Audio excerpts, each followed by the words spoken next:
Good evening and welcome. I'm Gillian Findlay. Video games have come a long way since Pac-Man and Pong. Ask any parent who's been down to the basement lately. The video world is a fantastically rich and enticing place with games so sophisticated they really do seem almost real. And they are lucrative, more than music or even movies. Video gaming is now the fastest growing entertainment product in the world. There's even a professional video gaming circuit with sponsors and prize money to rival just about any professional sport. But what happens when all that marketing might reaches into our children's bedrooms, hands them a sniper rifle and an assassin's mission, and promises fame and fortune to those who kill their way to the top? The family of Brandon Crisp found out the hard way. It was last fall when the country first heard of Brandon Crisp. Hundreds of volunteers combed the forests and fields around Barrie, Ontario, looking for the 15-year-old who'd run away from home after his parents confiscated his video game. At the time, his family, like so many others, didn't get it. You know, it's overwhelming. I mean, that's the only word for it, really. I mean, it was, after all, just a game. Trying to hold it together, but yeah, it's unbelievable. But there they were, appealing to the national media for any information that might bring their boy home. For days there was nothing, no word, no clue as to where Brandon had gone. His parents did everything they could think of to get the message out. But as endless days turned to sleepless weeks, they began to understand that what they had so easily dismissed as just a game was to Brandon a crucial part of life. It was then that Steve and Angelica Crisp decided they had a message other parents needed to hear. I didn't know that at that point, how much it meant to him. None of us did. Had they known that the son they'd raised to be adventurous and athletic, to be a good student, would one day become obsessed with video games, they might never have brought that gaming console home as a Christmas present. But from the moment they did, Brandon was hooked. He was the kind of kid that would want to be the best at everything or anything that he did. In years past, that had meant hockey, and Brandon was good, a star goalie. But eventually his small size left him sitting on the bench, and he wasn't the only one frustrated. Steve will never forget that he was the one who pulled him out. Age 12, you say that he stopped playing hockey, and when did his interest in gaming start? Pretty much around that time. The games he liked most are what the gaming world calls first-person shooters, role-playing games, where you're a fighter on a mission, the success of which depends on how well you play. The kid who was too small for the hockey rink now walked and fought with giants. And he loved it. We found him playing the game all the time. He'd had opportunities to go outside, go to the movies, do other things with his friends, and he'd prefer to sit and play his game. This is where he'd spend all his time. 2 weeks into the search, his mother still couldn't believe that it all happened because of a game. And he played on that TV there. Yeah, there's the game right over there in his desk, That's isn't right. it? Yeah, that's Call of Duty 4. What did you think when you saw the game? What did you make of it all?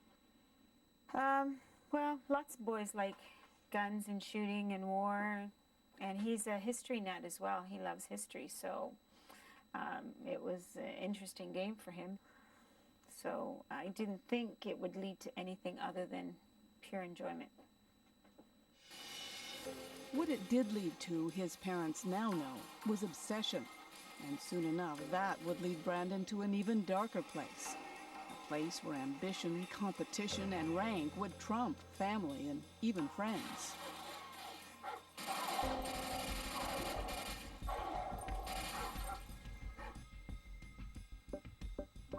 One person who did understand, who accompanied Brandon for part of that journey, was one of his best friends, Nick. He was very outgoing, like, towards his friends. He may have been a little shy towards, like every kid is at some point.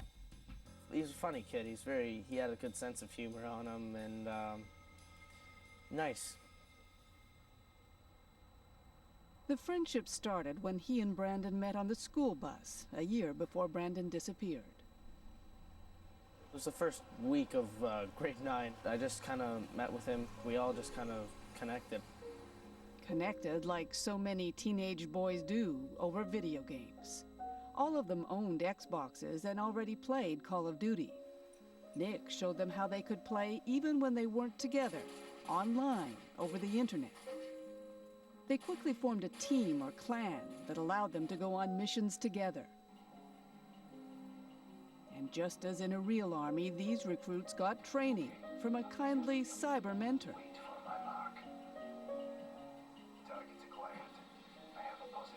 Then they were on their own, chasing evil insurgents in battlefields that stretched from the former Soviet Union to the Middle East. Each victory unlocked access to new weapons and new scenarios, and soon the boys from Barrie were playing whenever they could. We all kind of got good. Some of us advanced faster than others. Of all of them, Brandon proved the natural leader.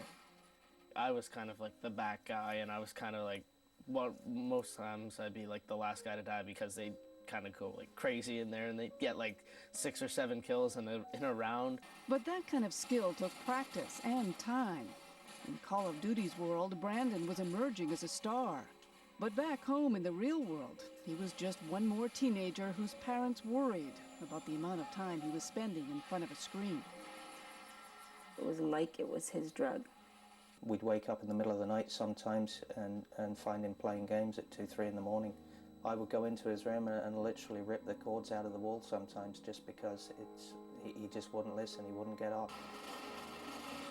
They tried everything to limit his playing time, negotiating, threatening. At one point, they even tried canceling their online gaming subscription, but Xbox refused. It had been prepaid. It all came to a head 3 days before Thanksgiving when Steve discovered Brandon had been skipping school. When you confronted him about it, what did he say? Oh, he just said that he couldn't go to school that day because he was too tired, because nobody woke him up because he was asleep on the couch all night. And I said, well, that's because you're up all night playing these games. And then from that point, I took the Xbox away. That holiday weekend, Brandon refused to leave his room. His parents assumed he was sulking, until they heard those telltale sounds. He'd actually gone into our bedroom, found the hiding place where I put it, had taken it back and started playing again. So I said, son, this time it's just not coming back. And at that point he said, right, that's fine, I'm leaving home. And I said, Brand, you're not going to leave over a game. That's ridiculous. And he says, no, I'm running away. I said, well, if you're going to run away, make sure you bring a warm coat because the weather's changing. You weren't taking this too seriously. No, and, I was calling his bluff, as most parents would do, right? Not expecting him to actually disappear. He left with a coat, a knapsack, on a bike he hadn't ridden in 3 years. It was the last time his parents would see him alive. When we return. We are programmed to be destructive. I feel anger when I hit one and they don't die. I especially like shooting them in the head. Feels good.